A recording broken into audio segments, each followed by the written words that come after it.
Hello and welcome to Conversations with Catholics. I am very excited for today's episode because we have a longtime viewer and subscriber of the show on today. Anton, how you doing, Anton? I'm doing fine, thanks, Mr. Non-Tradicath. That's me. That's me. My Yes, my I'm the happy to be last here, name's Kevin. definitely not O'Connor. It's No, definitely no, no. not Tradicat. Oh, you use O'Connor for internet privacy purposes. That's right. That's my stage name is O'Connor, Hmm. but if you look at my birth certificate, it's not Tradicat. Yeah, exactly. And it's um quite prophetic. Yes. Um, I want to start off the stream by thanking Colin for having no faith at all in me. Thank you so much, Colin. Also, what's up, Jason? What's up, Daniel? Thanks, guys, for being here. Um, okay, so Anton, the name of today's stream is like a little bit. And Daniel says, "Is this piano, Anton? This is piano, Anton." Yes, this is piano Anton. On a good day, I feel like I play piano pretty well on a good day, and then on other days, I just fake it. And music is a little bit teased in the title of this video, right? So we titled this Mhm. one um uh Church, Sex, and Rock and Roll. Is that what we did? Yeah, I think it was something like that. Sex, church, and rock and roll. That's what Yeah. we did. That's what we did. That's right. Hmm. But I like that we left rock and roll in there too, because you and I at least kind of share this love of music, I guess.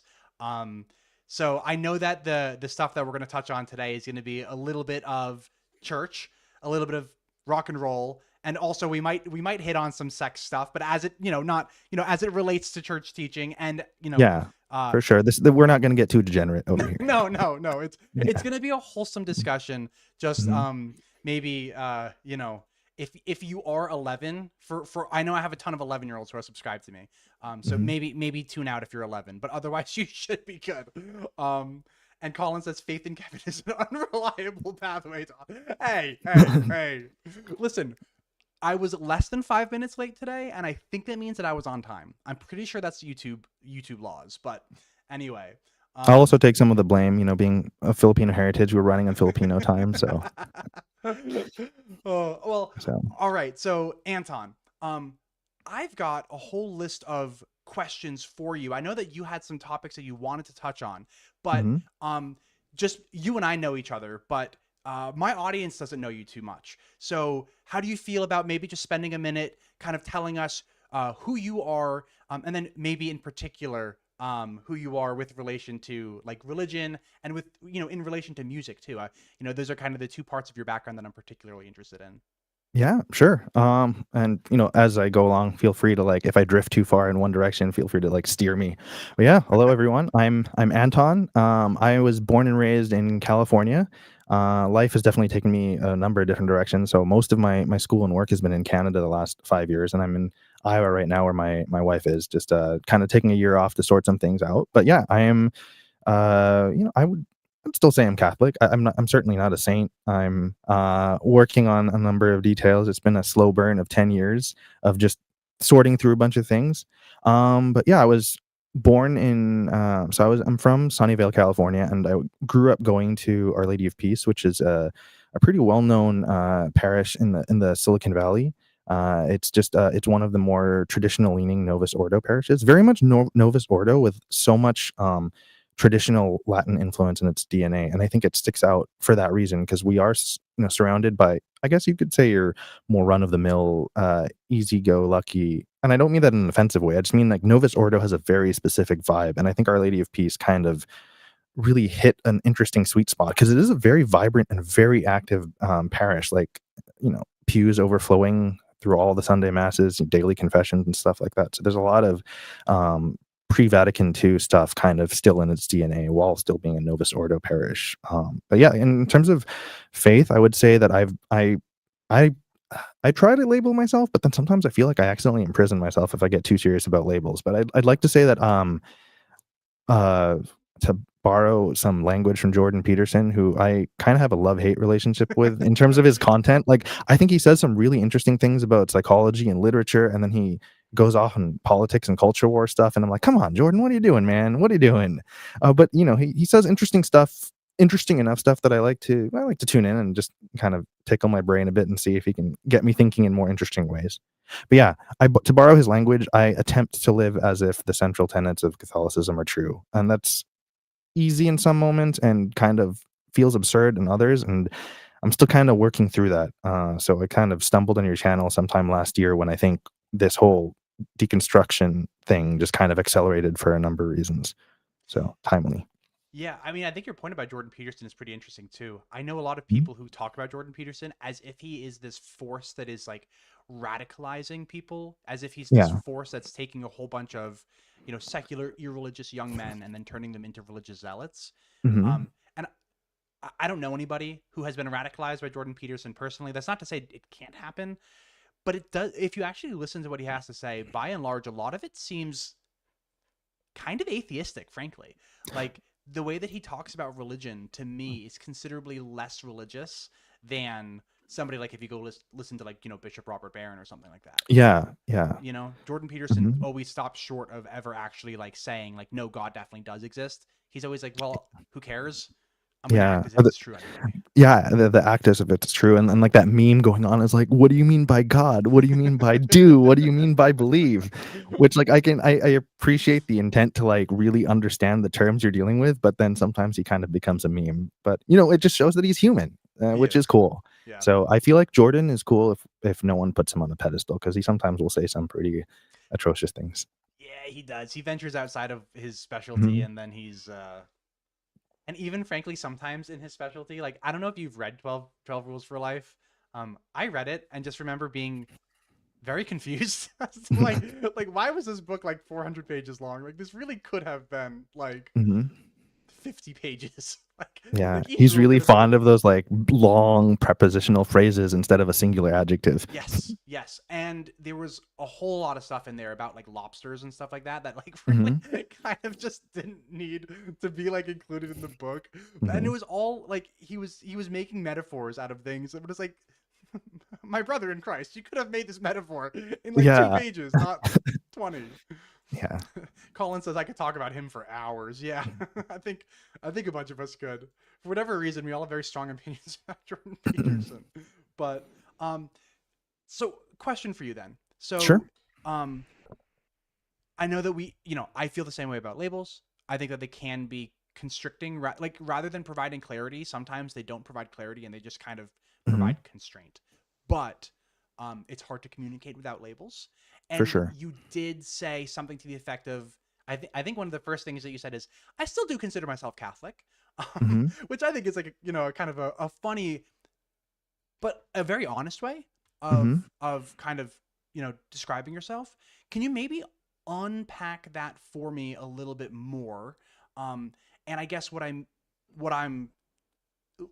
digging at a little bit, I think, is so Daniel's in the audience, and Mhm. uh Daniel has kind of like turned me on to a whole bunch of these I guess like the Vatican II theologians, Mhm. like Belshazzar and stuff like that, who have a very different understanding of God and Catholicism than I did as a trad. And so I guess is that kind of where you see yourself? Or I guess a better question is just, how do you see yourself? What does it mean to be? I'm still mostly Catholic. Like, unpack that for me a little bit. Yeah. That's kind of something I kind of feel like I try to rediscover each day, because there are some days where I feel like I'm um maybe the best way to summarize it, if I had to keep it short, I'll try to not be like Jordan Peterson and go on for hours and hours. But if I had to keep it short, it's like I guess I have a lot of, you could say, intellectual or philosophical disagreements with the letter of the law when it comes to the church. But I also still fundamentally believe in God. I still participate in the I guess the externalities. Like I don't remember any time that I've missed a Sunday mass. I still will make an effort to go to confession at least every few weeks.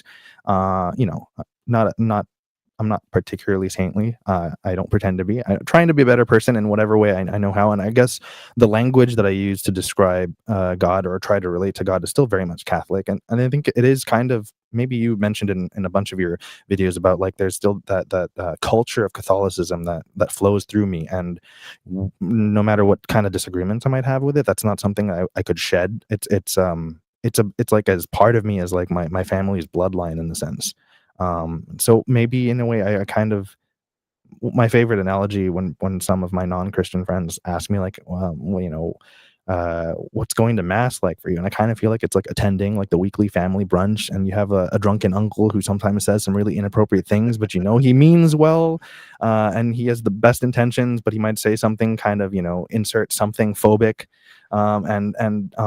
but there's something about the community and some shared values and the attempt to live a good life. We might just disagree in some of the finer details. So there's that attempt to still be part of the community through practice, but also kind of seeing if we could start conversations to really get, especially the more traditional strains of Catholicism, can engage with the complexity of the world as it is, especially um, I think just how pluralistic we are in terms of culture, in terms of faith, in terms of race, language, and all of that stuff. And I kind of feel like for Catholicism, or at least the Catholicism that I grew up with, and the elements of trad Catholicism that I understand, is that desire to sort of maintain a kind of purity within enclosure. But I don't think it's healthy to be so enclosed. Yeah. So I guess two different things that kind of are in my brain at the same time. And the first one was just everything that you just said there, like really spoke to me, particularly about like the ritual side of it. I've often said, and I'll say it again, that I'm jealous. I am straight up jealous of like Jewish culture because like for whatever reason, the Jewish religion like does exist as a culture in a way. Like it's nobody would look at you funny and like yes, I'm having a bar mitzvah like and I celebrate Hanukkah and like you do these culturally Jewish things, but you're like, but I'm an atheist. Like nobody would look at you funny for that, but people do kind of look at you funny if you like go to mass every Sunday and you say that you're an atheist. You know what I mean? Hmm. Um, and I'm straight up jealous like about that because I do think that there's value in having ritual. Um, and I think that a big part of the like success of I guess religion in general, but the success of Catholicism too is that Catholicism has like very rich rituals. Um, and so that whole thing that you said there like really spoke to me. Um, and there was a second thing that you said there towards the end that has already escaped my Swiss cheese brain. Um, but instead, I just want to say that Daniel was listening, and he said that's the most healthy way to be Catholic is the way that you just described it. So you've clearly got fans of your approach to Catholicism in the audience. Um, Thanks, Daniel. I'm worried that you might accidentally affirm me in my sin and lead me astray, but I appreciate the warm fuzzy vibes from you, man. Also, you have a sick Instagram with your guitar stuff. he does. He does. Mhm. And Jason says, I love ritual too. It's a shame that there aren't really nice liturgical Protestant churches in my area. Yeah, yeah. And Colin says that he'd like to argue that rituals that stem from I'd almost argue that rituals that stem from culture and religion is simply the language that we use for them. Yeah, I mean, I don't think I disagree, and I don't even know if people who are religious would disagree. And Anton, I'll get your thoughts here in a second too, but um, I think that people who are religious are pretty happy to label religion as their collection of rituals, and then they'd probably want to also add on top of it, it's also a collection of beliefs. And like my whole thing is that I would like to kind of divorce the belief from the ritual if that was allowed. Mhm. What do you think? Yeah, I really like Colin's point about religion as a language. I think the first time I heard that concept was the scholar Reza Aslan. I don't know if you've come Yes. across his work. I think like almost 10 years ago I read Zealot: The Life and Times of Jesus of Nazareth, which I thought was, well, I mean, we learn about Jesus as Christ, our Lord and Savior, but to really attempt to reconstruct the historical man, which might be heretical in some circles. That no, Jesus was not a historical man. He was more than that. He was a man God, which is true for us, in the faith. Yeah, but there is the flesh and blood Jesus who played a very specific role in his society. So but yeah, I think religion as a language is spot on. Yeah, yeah. And your comment there about Jesus in particular, there was a question that came in earlier that I didn't really have a good way to segue into, but now I do. So Senor Cinema asks, if you consider belief in the gospel writers' accounts of the resurrection to be sufficient. I'm gonna change that question if that's all right, Sure. just a little bit. I Hmm. think that Senor Cinema was asking you, Anton, if you think that what the gospel writers wrote down is sufficient to like have justified belief in the resurrection. The question that I want to ask you though, and feel free to answer the question as Sure. phrased, Hmm. but I'm going to ask the question: is belief in the literal words of the gospel necessary to be Catholic as far as you see it? And I know that I'm kind of asking you to define Hmm. Catholicism here, which is Yeah. notoriously difficult, but I'm wondering if somebody could kind of believe maybe in some kind of spiritual resurrection instead of a physical resurrection, Hmm. and could they still be Catholic? Like, do you have any thoughts there? That's a really good question. If there's anything opposite of ex cathedra, I'm going to use that phrase because I'm speaking entirely fallibly right now. Yes. Um, but yeah, I mean, if I had to be honest, like speaking for myself, I've that's one of the rabbit holes I've been going on, like, kind of pros and cons, or for and against the resurrection. And I'm honestly kind of agnostic about it. And it's just, I don't mean agnostic. I really mean agnostic in the sense that I don't have any definitive knowledge. And, there are days where I come across like videos that are just, wow, that's a really compelling case. And then there are days that I kind of come across other videos or articles. I'm like, wow, that is kind of absurd. So I'm kind of like dead center. I wouldn't rule it out. I think there should always be a healthy space left for things that we haven't experienced and we can't duplicate necessarily because it's just that exceptional. But we also, there's just so many other myths and other cultures that have striking parallels. And so that I think the argument that post crucifixion Jesus was transformed by surrounding myths in the culture is also a very compelling kind of explanation for what happened in the Gospels. Is it necessary to be Catholic? I mean, by the book, absolutely. You have to believe, but I think that that is part of like the thing that I struggle with, and with what it means to be Catholic. I think one of the things that I keep coming back to in the Bible is Matthew 25, the separation of the sheep and goats, and, who enters the kingdom of God is who fed the hungry, gave drink to the thirsty, clothed the naked, and all of that. That at least if we're going to take Jesus at his word in the gospel, it's much more about what you do, not what you believe. And I've kind of, I think that's the one of the things that kind of, um, break is kind of too, because that sounds too traumatic. It didn't break me, but it sort of like maybe awakened me in some sense, like 10 years ago, somewhere like early to middle of undergrad, where I just started thinking that so much of the ritual and so much of the dogma was just kind of getting really heavy and repetitive, and um but it didn't really, I didn't see how believing in the Eucharistic presence in the Blessed Sacrament and believing in transubstantiation necessarily colored how I behave in society. Am I, contributing to my local charities? Am I treating people with kindness? Am I, it's there wasn't necessarily an active correlation between what I profess belief in, the resurrection, the crucifixion, salvation, penitential, all what have you. But so I kind of got more interested in I guess the praxis of Catholicism rather than orthodoxy.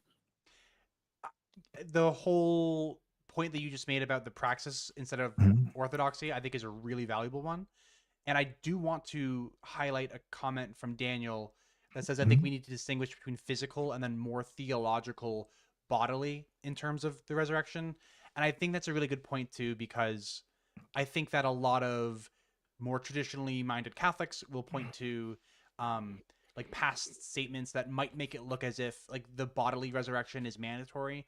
But what if we can understand bodily resurrection to mean Mhm. something a little bit more nuanced? Does that let us Mhm. kind of retain our identity as Catholic while still being agnostic on the, like, the physical, like maybe physical and bodily aren't exactly the same here. Mhm. So I just think that's a really good point, and I would love to see more work being done in this area, um, because I'd love to be able to like honestly tell people that I'm Catholic because that's my culture. You know what I mean? Like Mhm. it's how I grew up. And I can't change how I grew up. Um, it just I sometimes I not sometimes all the time I would feel dishonest if um if I was to tell people that I'm like, no, I'm a totally Orthodox practicing Catholic. Well, that's not quite an accurate description of where I am right now. Um, when people ask you if you're Catholic, is your go-to just yes, or do you normally say yes and then do you add something to it? Oh, I always just say yes. I reserve lengthy explanations for like closer friends and closer families, family members and stuff. But yeah, I just keep it simple because I don't want to like burden people with like all this ridiculous like philosophical anguish. So That's what this show is for. yeah, exactly. So I'm turning you into like a therapeutic outlet. Sorry, Kevin. This is actually more for me than for you. No, this is what the show is all about, is talking Yeah. about this stuff. Mhm. I'm interested. Is your family all like fairly orthodoxly Catholic?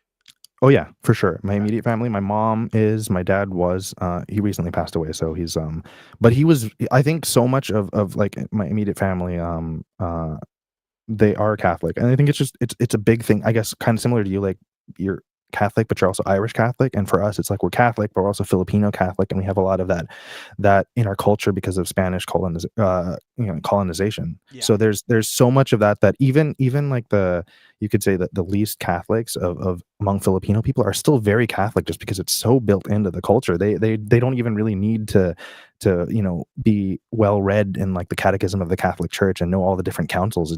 It's in our society. They just know all the stuff, all the rituals, all the taboos, how you're supposed to conduct yourself, all the technicalities to sort of get you into the afterlife, or get you into heaven specifically. So it's just, yeah, it's hmm I mean, and that is, the description of like the, hey, they might not have the catechism memorized, but like, they live it.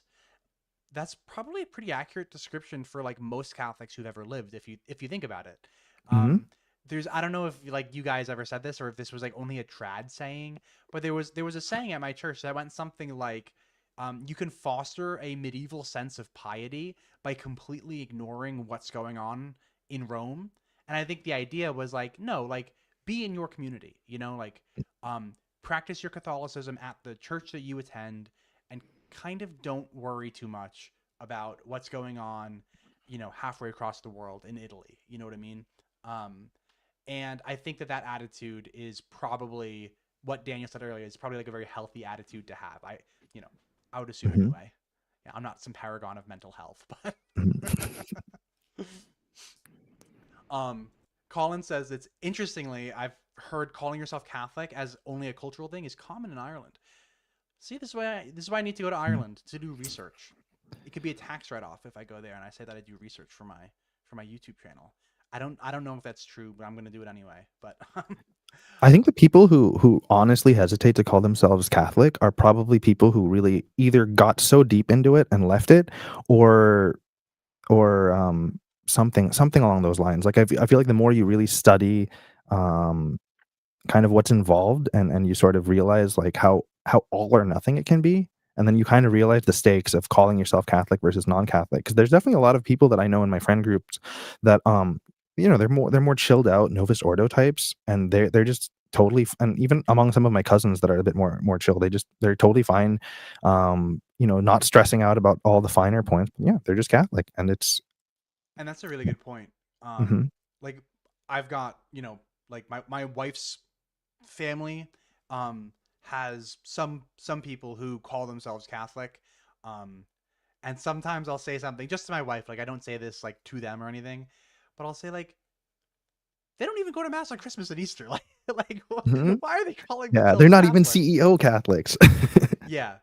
Mm, Yeah, they're not. We call them creasters, but mm. what is CEO? Is that Uh, Christmas and Easter only. oh, Christmas and Easter only. Okay, we just call them Yeah. creasters, Christmas and Okay. Easter. Yeah. But if they're not even creasters, my whole point has been like um why are you even using that title? But hmm you're exactly right that I think it's probably more common for Catholics to associate it with that kind of chill Novus Ordo vibe than it is for, hmm I think my experience was probably more similar to like a Mormon experience than it was to like a Novus Ordo Catholic experience, probably. hmm Um, I've got Rebecca from the Bread of Life.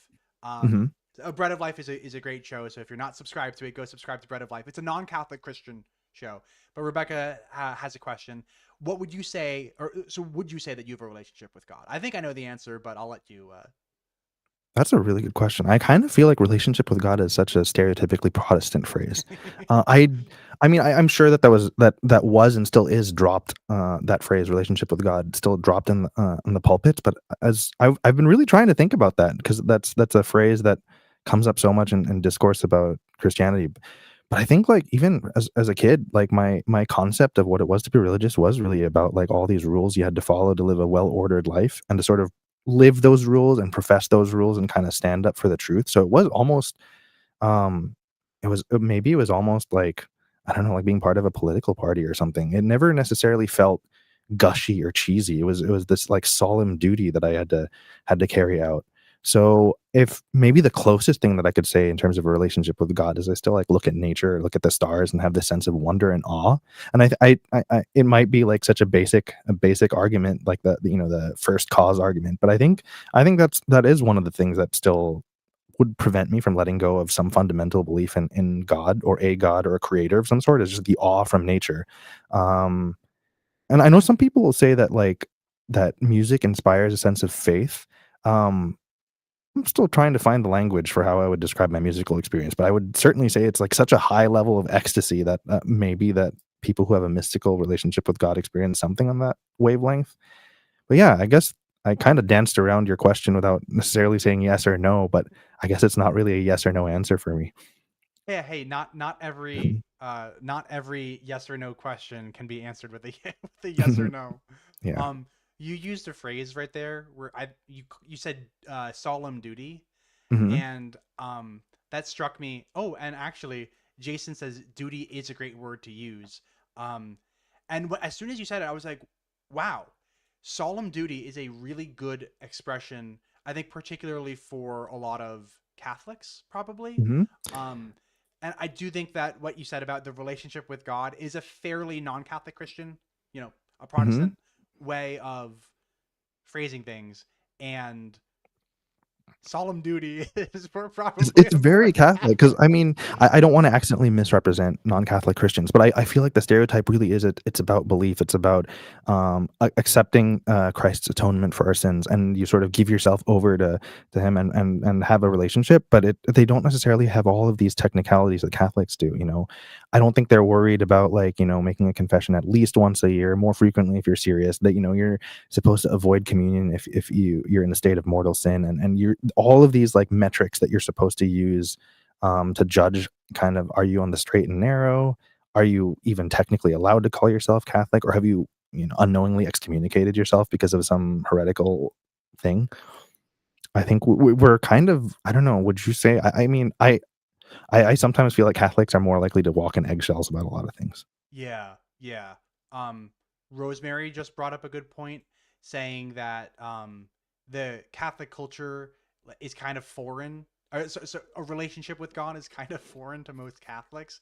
Hmm. But then she says the closest idea of that is found in adoration, and that's actually a really good point because I do distinctly remember, um, I do distinctly remember like feeling like elation and joy at Eucharistic adoration when I was, particularly fervent. I'm thinking when I was like 17, like that was kind of like the Hmm. height of my religiosity.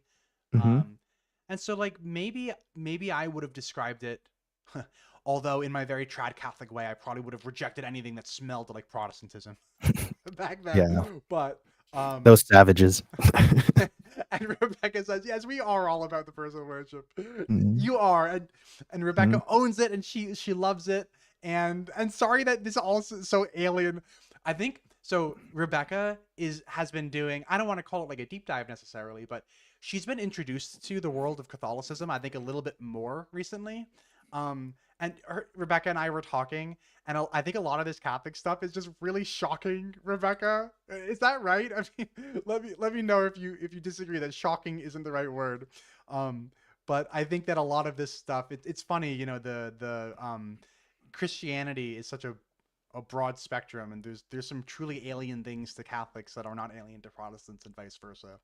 Um, the questions are coming in too fast for me to keep up with them right now. Hmm. So I'm logging some questions that we're going to come back to later. But Sure. I kind of had a couple topics in mind that I wanted to get to today. I Yeah, wanted to absolutely. talk a little bit about music with you. If you Yeah, okay, absolutely. um, I think there's yeah, no, I won't get yeah. I was just gonna say that I think being a musician and just music in general has affected in a I'd like to say in a positive way.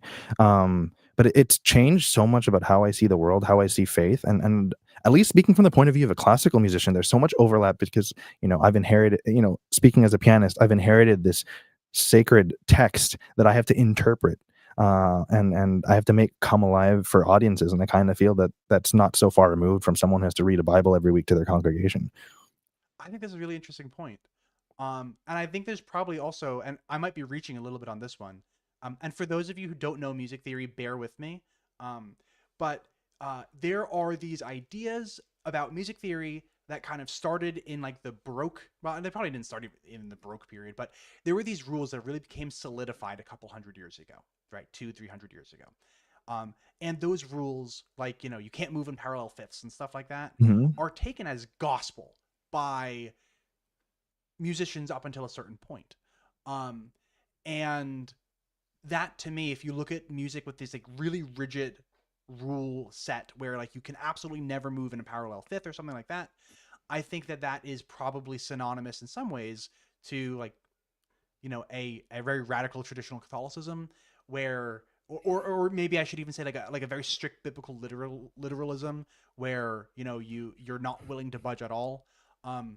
But in the past 100 years, music has changed a ton, obviously, right? And it's in the past 100 years compared to the 100 years prior, people are far more willing to break the rules, right? So, like, just jazz as a genre is just like, hey, all those rules, we're just going to throw them all out the window and do whatever we feel like. And same thing with blues and same thing with rock and roll. I mean, rock and roll is literally all parallel fifths. Like Hmm. it's just all Yeah, parallel fifths. for So, sure. um, and I think that there's an interesting analogy there to kind of maybe even the Catholic Church a little bit. Like I feel like Vatican II is the church looking at the sheet music of Beethoven, and Baroque composers and all that, Hmm. um, and kind of saying like, no, it's okay to have like a little bit of a rock and roll mindset when it comes to this stuff. Um, do you think I'm on to anything at all with that analogy? Absolutely. I mean, everything that you said right now is gospel to me.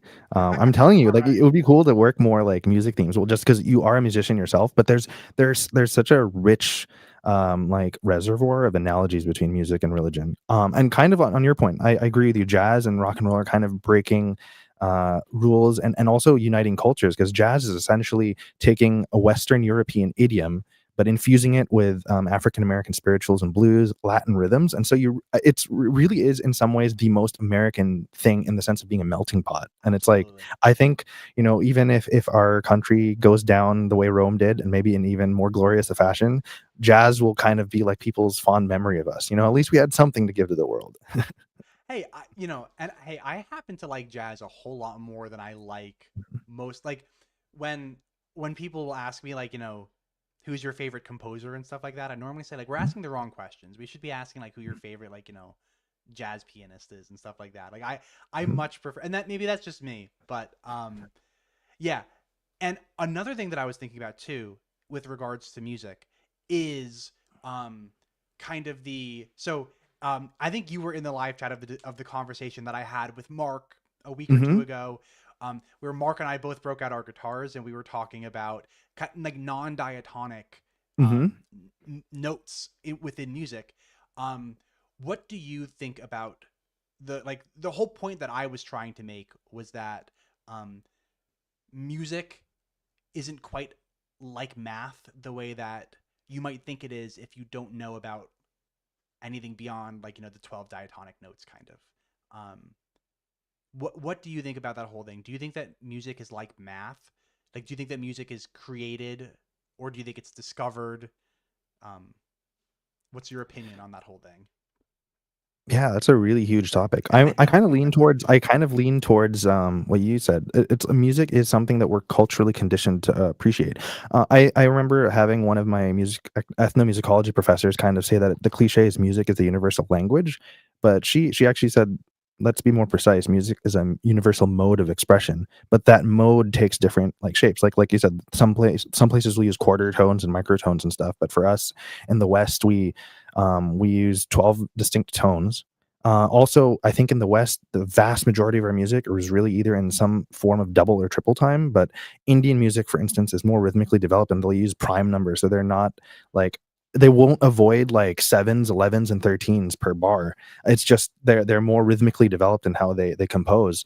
So there are a lot of things. It is very much a language, but it's the music that we like is very much kind of largely dependent on what we grow up around. And of course, we can stretch our brains. We could expose ourselves, and something that we might not get right away, we'll spend more time with it. Maybe in a few days, months, maybe even years, we'll come back to something that used to be foreign to us, and we'll kind of find something that we can hang on to. Yeah, Um, yeah. I have to bring up this comment mhm. from Daniel, and so this is still one of those names that I still don't know how to pronounce. So Daniel, write it out phonetically for me if you want. But one of those, I'm gonna call them progressive, knowing that that's not that's not the right label. But the progressive theologians wrote in 1961 comparing God to a jazz drummer. I don't know anything about that, but now I want to learn more about that because that Yeah, actually sounds like super cool. that sounds like expert theological marketing right there. It does. It does. Um, okay. I do chat. I'm not ignoring you. We'll get to the questions, but there was one other topic that I wanted to get to, if you don't mind, and that Absolutely. is, so we titled this video, "Church, Sex, and Rock and Roll." We did church. We Hmm. did rock and roll. We haven't talked a whole lot about sex yet, and we're not gonna. Hmm. And like I said at the beginning, guys, this isn't going to be rated R or anything like that. Um, but I have a couple questions for you, and I'm just interested to kind of get your thoughts. And Yeah, you have a um you have the button that just ends this session whenever you want. So if sure. you just say like, Kevin, I can't answer that question for you, Yeah. no problem. We're gonna move Yeah, on. no worries. Like I kind of I put myself out there in that email to you that we gotta tackle the big questions, and I kind of feel like it's such a massive topic. I feel like today is kind of an appetizer in a sense of that it's like opening that first little bit of the bag of chips, and we're kind of have to dig in over several sessions maybe. Yes, for sure. And I love that attitude. That's the perfect attitude. Um, but I'll share with you that kind of the whole like gay marriage question was the Hmm. thing that really propelled me forward on my deconstruction. For me, it was something along the lines of like in my heart, I really don't think that this is immoral, but I know that Hmm. the church teaches that it's immoral. Let me look into this more. That's when I found like that this all kind of rests on teleology, and I kind of just said I don't think morality is actually teleological. Like when I think about it, it just doesn't seem right to me. Um, and that that was kind of the first step for me. So I'm interested to hear if like Catholic sexual ethics has been like I'll call it a sticking point for you in any way, like it was for me, or has it not really? Have you kind of had no problem being like, yeah, no, just Orthodox Catholic teaching is totally makes sense to me, no questions asked, or are there some questions? I there definitely are some questions, but I kind of arrived at them really late. I feel like a lot of people who deconstruct sex tends to be the starting point, and it wasn't for me. It sort of I didn't really consider it until I was much older, and by older I mean like I was probably past undergrad by the time I started really thinking about it. Maybe because I was kind of an innocent, not very curious kid, and so sex was just not a non-existent thing. I was too spacey and too awkward to really talk to girls properly, so sex was never going to be an issue for me. So, but but you're right. Teleology is kind of a funny thing in the sense that like it's logically pure. I always kind of anytime I read the arguments, I appreciate the consistency of logic that the church employs, but it's also like where else do we really rigorously apply teleology? Like teleology is not preventing me from murdering. That's some form of empathy and compassion and some recognition of that's another human being like me. That I don't really know where we apply teleology with such rigor. Um, Only so to play devil's advocate, I can mhm, imagine some kind of church response saying something to the effect of like, well, you're frustrating. Like if you murder me, my end is to like, bring greater honor and glory to God. And so if you are ceasing my ability to give greater honor and glory to God, then you're frustrating the end of my being, and so therefore like that could be a teleological reason why murder would be wrong. mhm, But I do want to say that that does kind of open up some interesting uh, conundrums. And what I mean by that is Mhm. this: so Catholics will admit that um, like sex between a married man and woman who are infertile is still okay, even though it is impossible for that one telos to be carried out in that moment, because it's not like they are. It's not as if we are preventing the end of that act being carried out forever. It's just in that moment, like that act, like the telio, like that the end of that act is not going to be Mhm. fulfilled. Yeah, Um, it's kind of the difference between active and passive control over, like, yes, wearing a condom is different from natural family planning because one is kind of active, one is passive in the sense that you're sort of just following the nature's rhythms, as it were. right. And so then my question to that is like, would that mean like indefinite detaining of somebody is not frustrating their end because you are allowing them to, bring greater honor and glory to God eventually? And maybe the answer there is like, no, that's not immoral to do it to somebody who needs to be indefinitely detained, but I don't know. We've got Father Brown in the house, and Father Brown says, we apply teleology everywhere, though.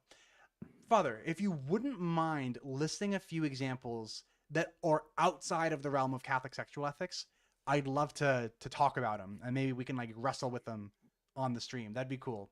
Um, but Anton, back to you. Mhm. So you said it didn't come to you until later in life, but you know, these questions did come eventually. It sounds like. Yeah, I mean, I have distinct and somewhat uncomfortable memories of me being in high school, and I was homeschooled for 6 years before high school, and it was a huge culture shock, but I remember just totally towing the party line in religion class and just, like, no abortion, no gay marriage, and I was just, like, totally a master of EWTN talking points, and I pretty much, like, believed that pretty fervently, and I still am, like, pro-life, and I sort of understand the church's definition and defense of the sanctity of marriage. So I understand sort of it. I understand marriage from a sacramental point of view, and being an important traditional social structure. But I've become, and especially being a music major. So many of my friends are gay. It's just the I think it's so easy to evaluate an issue with that kind of cold clinical objectivity and logic when you don't have friends of the group that you're sort of analyzing or judging.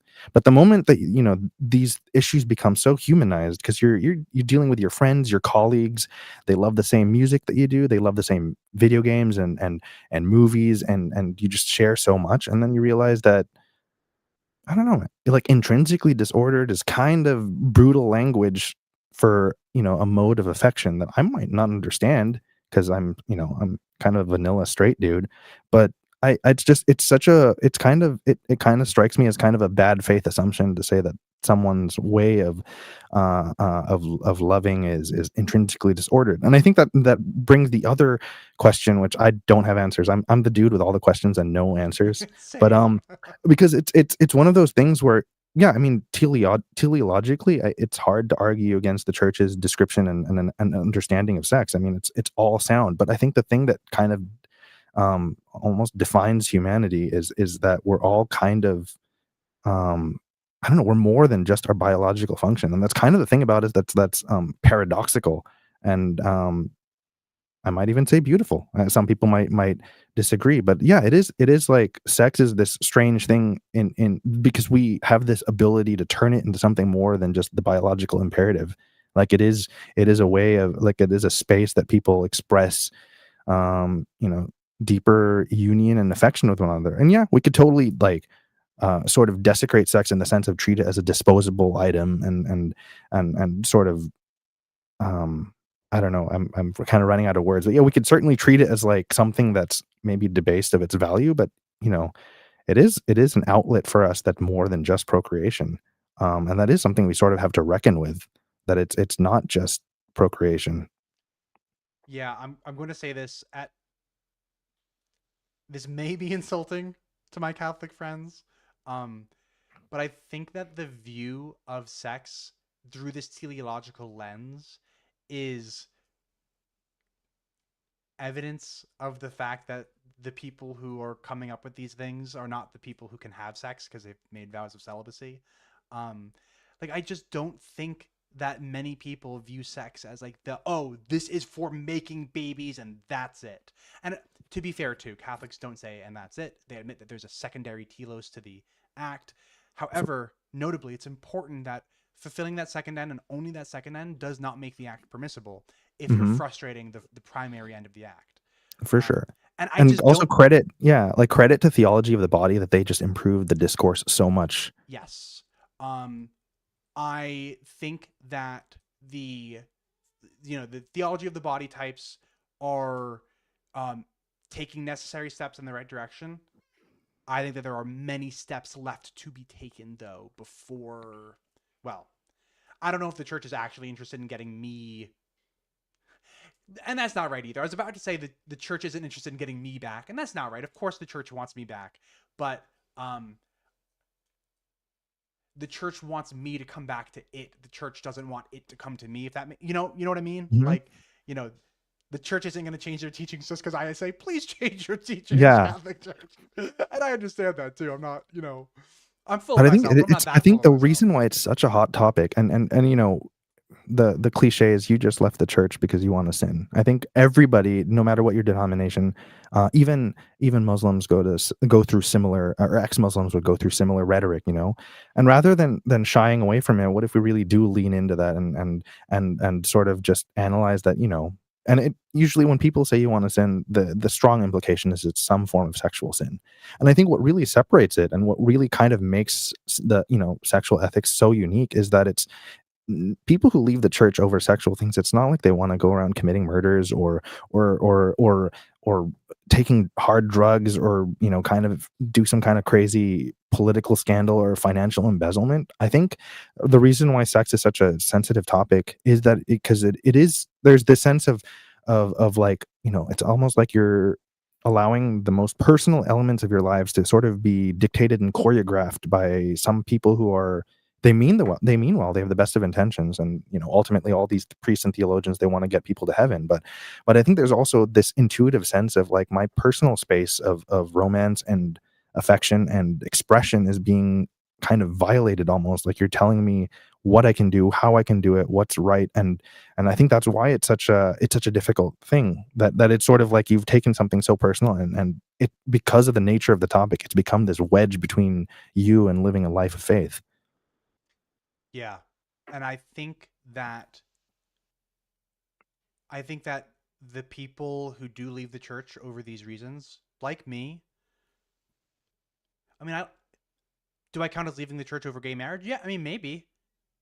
And I'm straight enough that I'm married to a woman and everything. So, um, I think. Oh, and you know what? Colin actually just left a comment that I think it hits the nail on the head. It's a disagreement about what's right and wrong. It isn't some immature desire to sin, and that's That's absolutely a right. really good distinction for Yeah, sure. it is not just wanting to sin. It is a disagreement about what is and isn't sin, or if you don't want to use that language, what is and isn't right or wrong. Um, Father Brown did add. So I asked him for something that's like a non-Catholic sexual ethics thing, Hmm. and he brings up lying. And I do think that's actually a good point. I do think I do remember hearing that it's a sin to lie because the telos of the vocal cords is to tell the truth. Maybe I feel like I might have heard that before. I So think I've heard that too. That sounds familiar to me. yeah, and like I guess one of the things that still don't really understand is like how we know that the telos of the vocal cords is to tell the truth rather than just to communicate or something like that. Like how do we actually determine what the telos of a thing is? Um, it seems like I it's think something. it's combining nature and philosophy in a sense, because you sort Yeah, of put value into words. I think in the same way that there is something you could say about, like, I don't mean this as an insult, but that you could say monogamy is unnatural. If we're gonna go total animal kingdom style, there's nothing necessarily natural about being monogamous. We could say it's either, from a secular point of view, you could say it's unnatural, but from a religious point of view, you could say monogamy is supernatural. It's like you're kind of, taking care, kind of taking charge over your natural drives, and you're making this really difficult commitment to be with one single person and really build something together for the sake of stability, and kind of helping you become better. yeah, and I mean, just I can speak a little bit from like a biological standpoint too. Is monogamy is prevalent in species that are like social species, and it's not prevalent in species that are not social species. So an example of that would be like, um, uh, humans and the other primates. as Hmm. well as like, penguins are monogamous. Um, but then there are species like if you think about um, like spiders, for instance, like dad is never in the picture because I think a lot of the time dad is dead before the babies are born. Hmm. Um, so there's kind of there's no concept of monogamy in like spider species. Um, but father added something else here too, where he says, father had another point on teleology. I think I may have missed it, father. If I did, forgive me. But he says the I think that sex is so personal view is a very post enlightenment Western concern. And I guess my point there is like, well, sure, but so are things like human lives matter. Like pre enlightenment, things were very different. Pre enlightenment, there was a lot of disregard for human life, particularly if those humans weren't from the same country that you were. So I I think don't to think tie it back into music too, even our views in Western society about music, like before Beethoven, let's say, music was very functional. It was sort of like the archbishop or the prince would hire court musicians to sort of provide some ambiance for their dinner or for a special celebration at church. And then, post Enlightenment and Beethoven comes and like, no, music, I'm writing for posterity. I have a very personal thing that I want to express.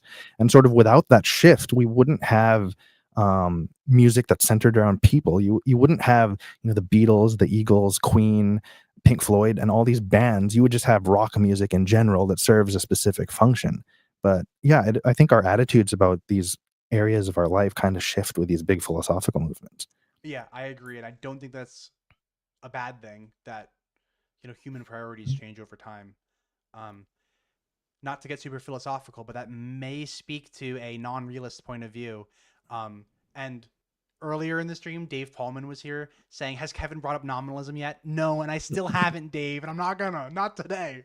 um, but uh, Anton, let me ask you. I remember that we have a time constraint here. We Was it do. I still have there's still more than an hour before the concert. So if we run like another 20ish, 30ish minutes, it's not bad. awesome? There's been so many good comments that I want to pull up and kind of just talk about. And Sure. so let's do that until give me the signal, and then we'll be done. Yeah, Um, sure. I'll give but you like a 5 minute warning or something so that we can kind of ease into the break. You don't have to slam the brakes. okay, that'll be perfect. That'll be perfect.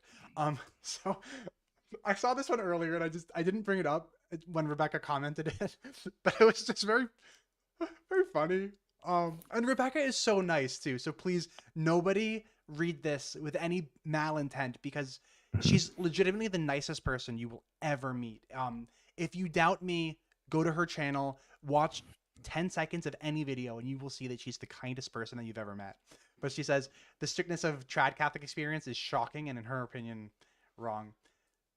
And it is funny to see that comment coming from a non-Catholic Christian because I do think that trad Catholicism is shocking to non-Catholic Christians. What do you think? I think the shock factor is part of the appeal too. It's resurgence because I think we could kind of go too far to being so nice and wishy washy, but like sort of indecisive about things. I think there is something appealing about like, um, I mean, I don't have any nice language at the moment, but like kind of a strongman authoritarian approach to any sort of cultural framework.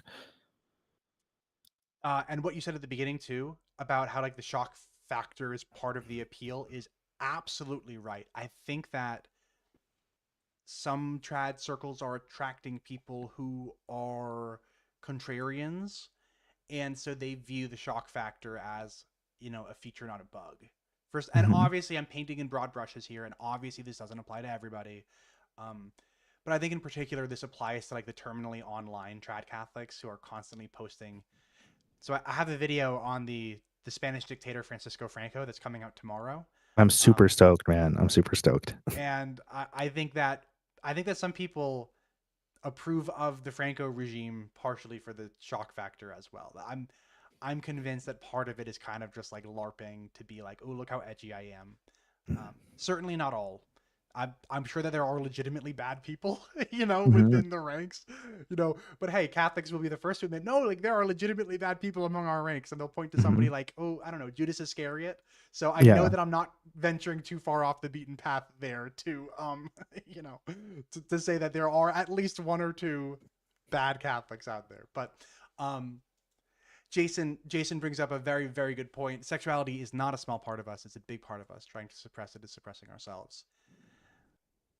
Yeah, I mean, obviously I don't have the lived experience of a gay person, but when I think, like, if somebody told me, like, no, you can't be with girls, I'd be like,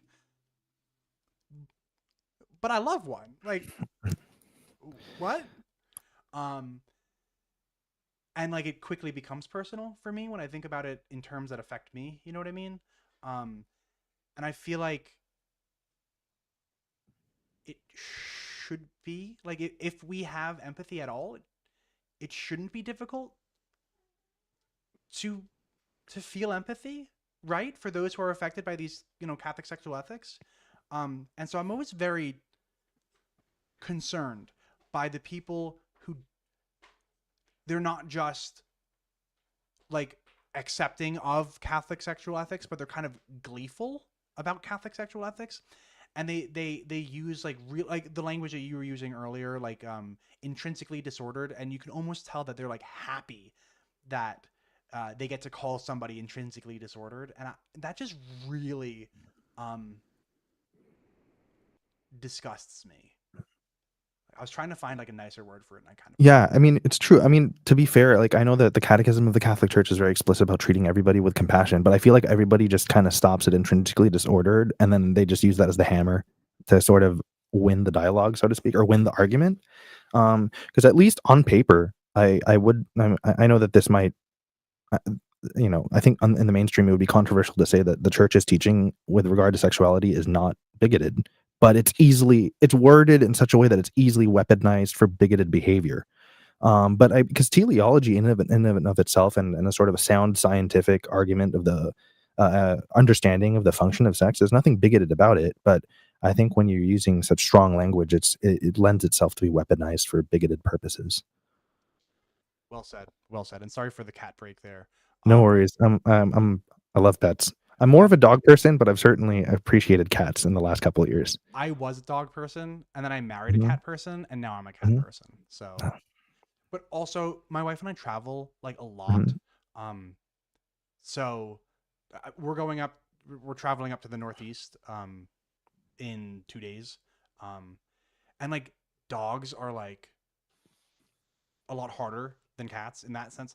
We can leave our cats home and they're fine, Hmm. as long as it's just a few days. Yeah. Dogs aren't as easy, but um, I do just want to say to all of the perpetually online internet trads, good game, but it's over and I won.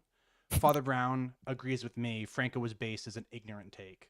So good game, everybody. Yeah. But Father Brown is honestly like a rock star. I he mean, I'm is. biased because I think I'd mentioned in Discord that like my family just has a big connection with Jesuits. So anytime I see SJ on someone's name, like yeah. So Father Brown, you're cool. I really admire you, and you have a awesome. I think you had some jokes during your Saint Ignatius Novena where you were dunking on Dominicans, and I thought it was cool. I don't have anything against Dominicans. I just thought like your Jesuit humor was more clever. They're just not Jesuits. That's all. Yeah. Um, Now is probably a good time for me to plug it. I don't think I have it like listed on my page yet, but Father and I are having a conversation, and the general idea for the talk, we may stray from this, but miracles, just kind of like miracles at large, I think. Um and that conversation is going to be Wednesday, the I think it's like 2 Wednesdays from tomorrow. I might be wrong. Um, but Father and I have a conversation coming up within the next 2 weeks ish, about miracles. So stay tuned for that. Um, and Father says he's humbled. Um, we have been way too nice to Father, so we probably should spend a few minutes making fun of him just to even it out, probably. But I'm Maybe. just kidding. I'm just kidding. Maybe. But the inner altar boy in me, I can't be making fun of priests, man. Oh, same. Yeah, I absolutely cannot. Mhm. Like, and it's, I will say that um there are priests who don't deserve the title of father in front of their name. I'm thinking here about priests who have, it's been proven that they are, pedophiles. Oh yeah, no, absolutely. And I Um, still say father. So like James Jackson, FSSP. um, Hmm. was recently sentenced to Yeah, the guy jail whose for. hard drive was like discovered to have really Yes, horrible content. yes. Um, I very purposefully didn't say Father James Jackson, but when I'm Hmm. not thinking about it, I normally say Father James Jackson. Um, and I think that's partially because of all the years that I spent as an altar boy. Like I can't Yeah. not say Father, um, which probably isn't a bad thing. You know, deferring on the side of Yeah, it's respect like is calling your probably. doctor or calling a lawyer attorney. It's Yeah, just they you know they have a certain task and function within the community. But yeah, in the case of someone who does horrendous abusive stuff, then yeah, they should be stripped of the title. yeah, yeah. Um, no one, someone, going back a little bit to the sexual ethics thing, Hmm. sexual ethics vary across time and setting. I would point to how Christianity shifted European ethics across centuries and vastly different cultures. Um, yeah, and I guess no one, someone, feel free to chime in here. But do you mean that you pointing out how Christianity impacted the ethics of Europe over time? Because I think Christians would be like, yeah, we did. Like, like we took Europe from those pagans who sacrificed people to Christians who never did anything wrong. But I think that they would, I think that they would by and large agree with that. I think. I don't know. Do you read that differently?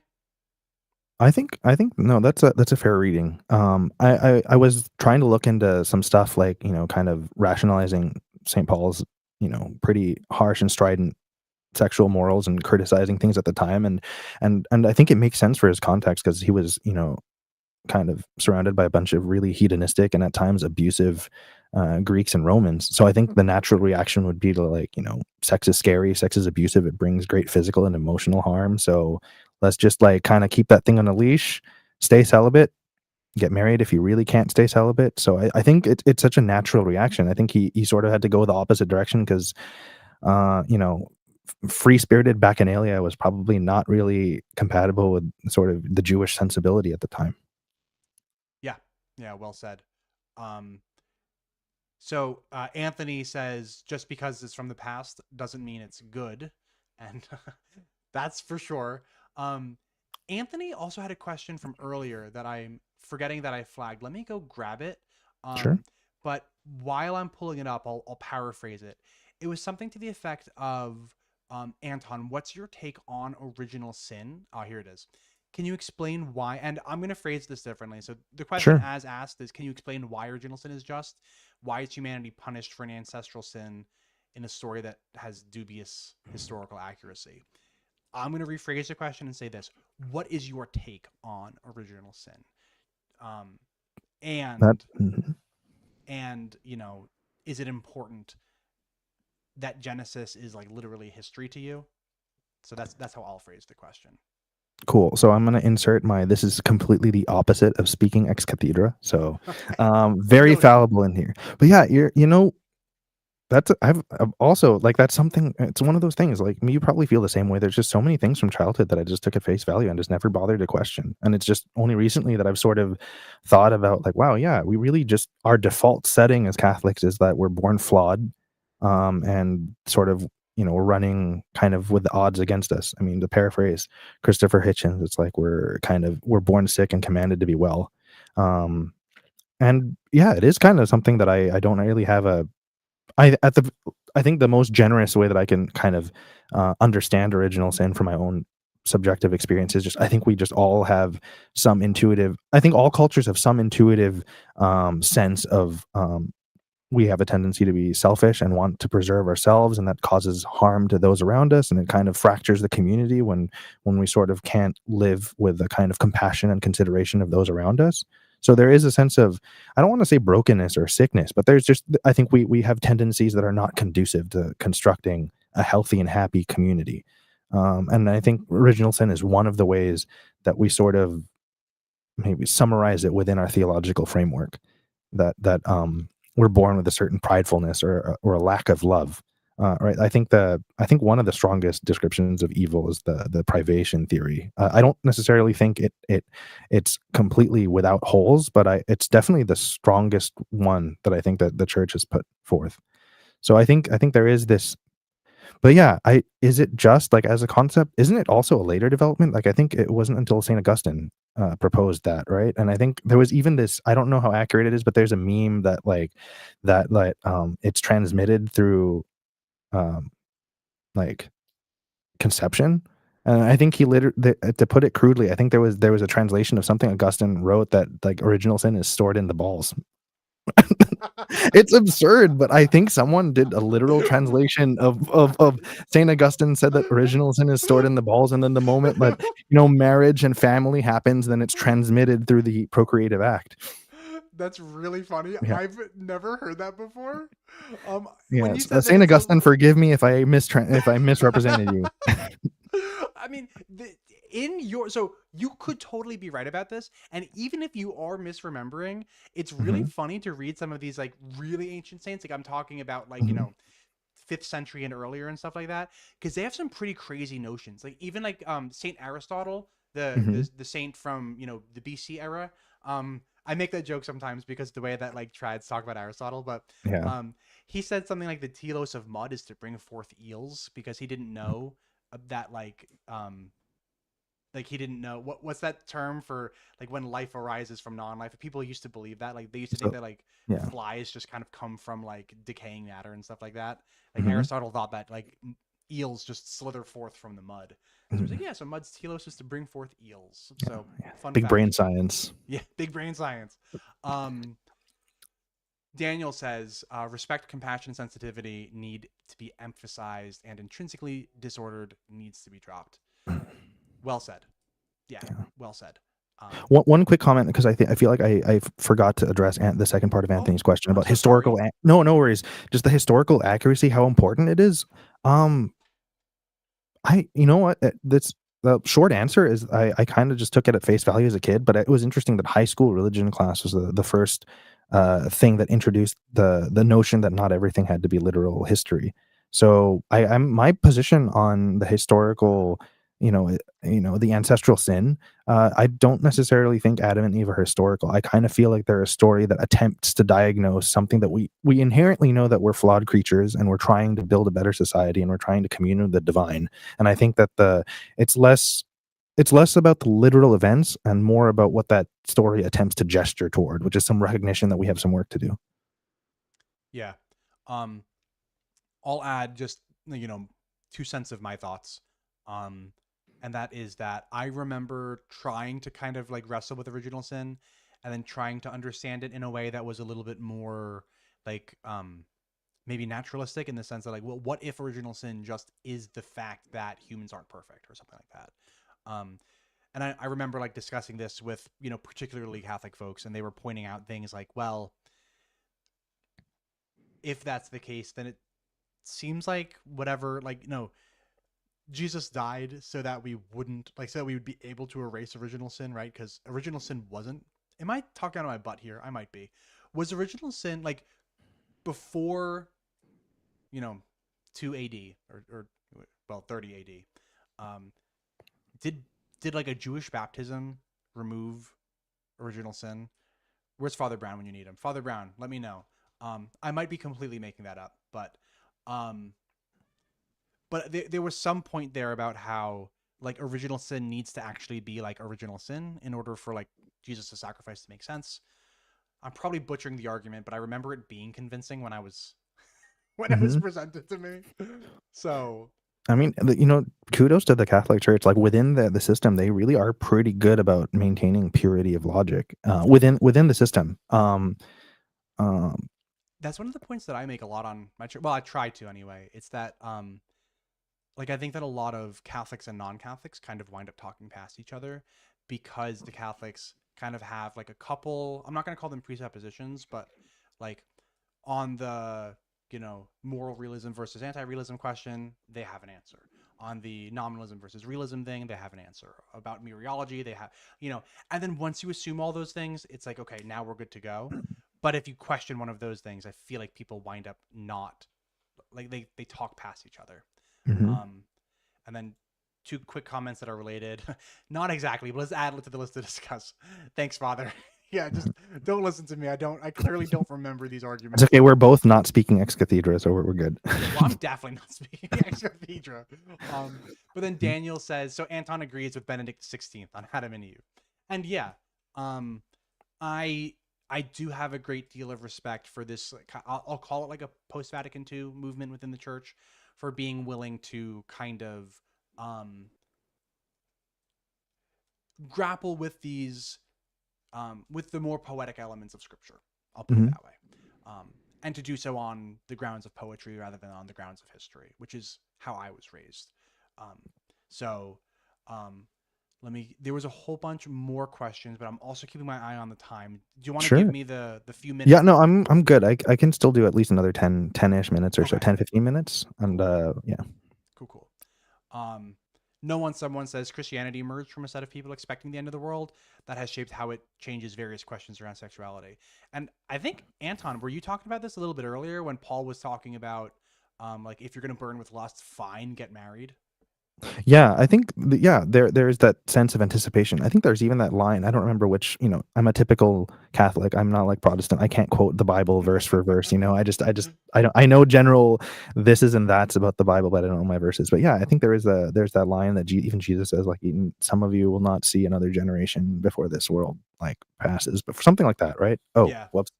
Sorry, lights are motion censored, there so we I, go. I guess I've been sitting still for too long. Get So up, do a lap.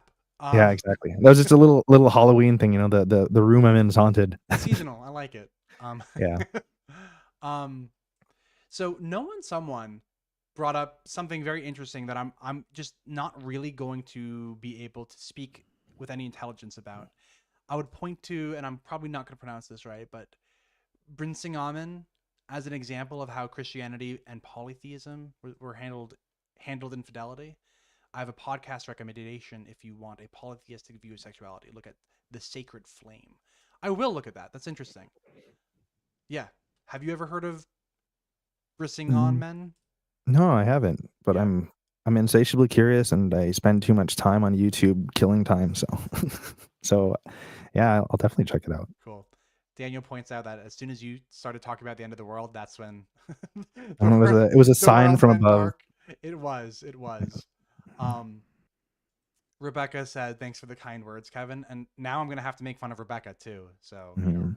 I've got to. Gotta even it out. I do. I do. Mhm. Um, not. I'm going in such like a bad order here, but if you recall a little bit ago, we were talking about the Enlightenment, making progress since the Enlightenment, and I think that I said something to the effect of like, yeah, I mean, sexual ethics have changed since the Enlightenment, like, and that's to be expected.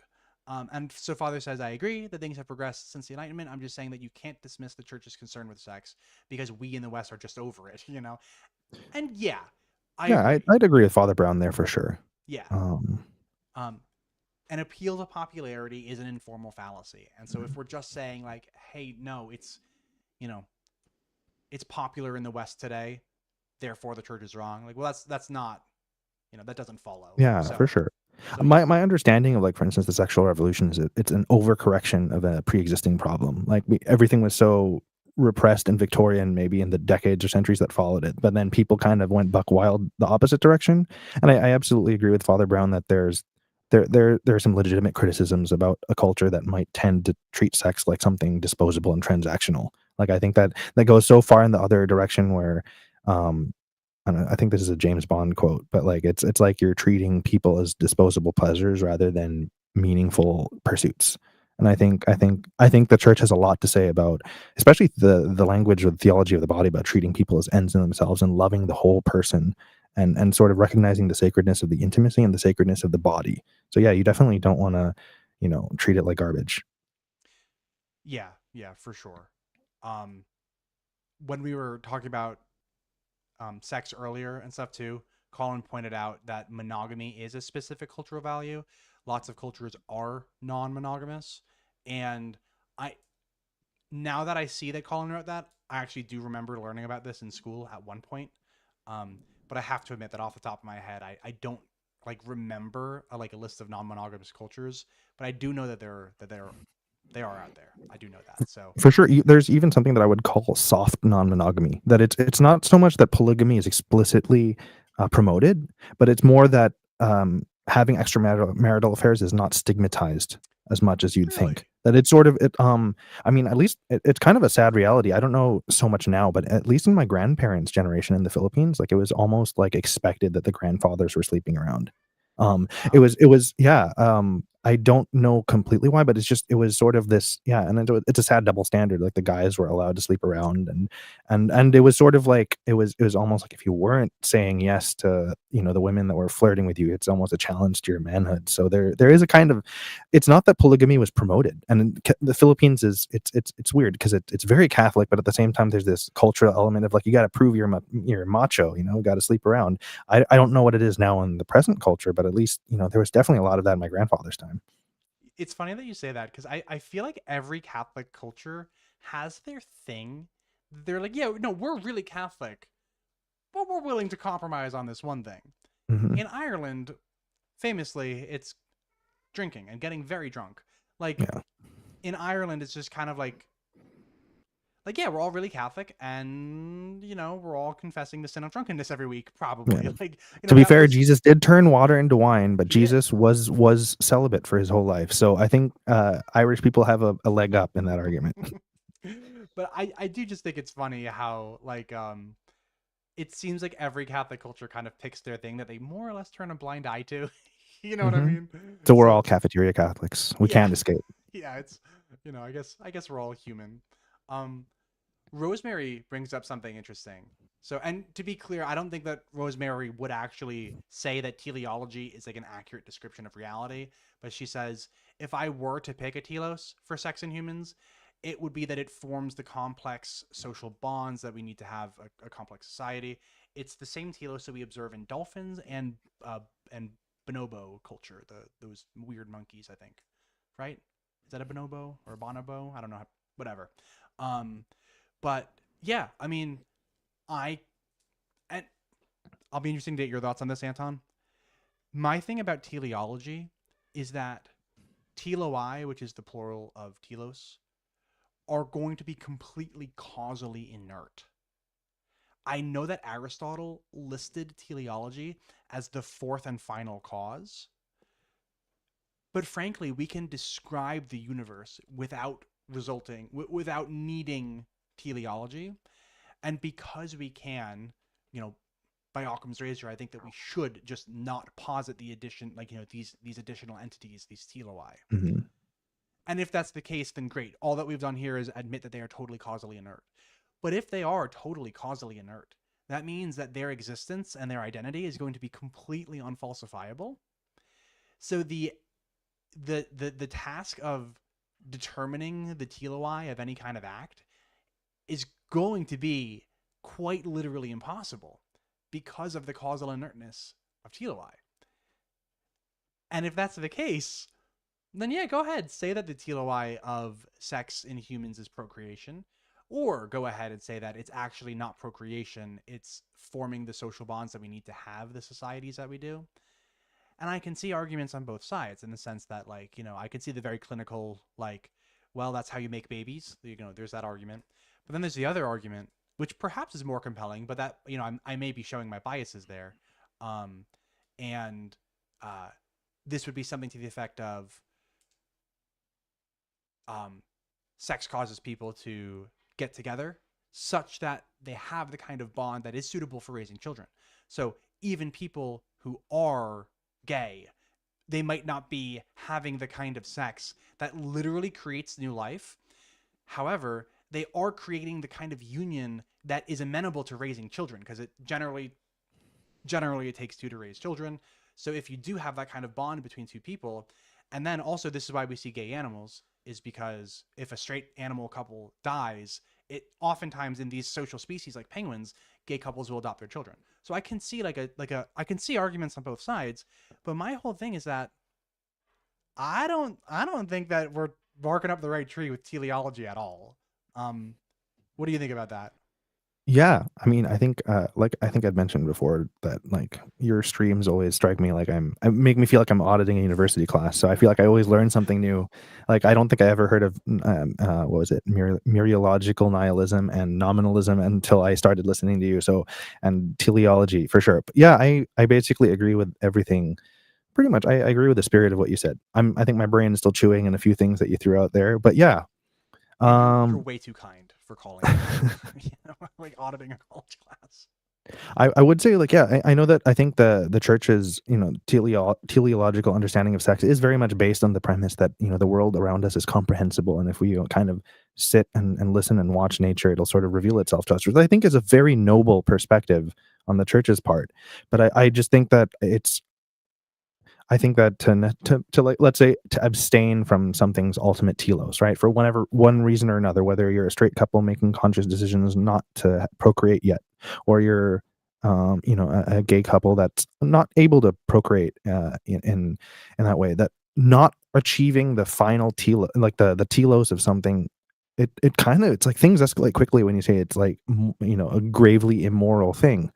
It not in the same way. I don't think that, at least at an intuitive level, people not procreating but maybe engaging in some sort of intimacy, I don't think it would intuitively gives us the same reactions like a child was just murdered. You know, are we really going to say that those both of those are mortal sin, or both of those are gravely immoral or intrinsically disordered?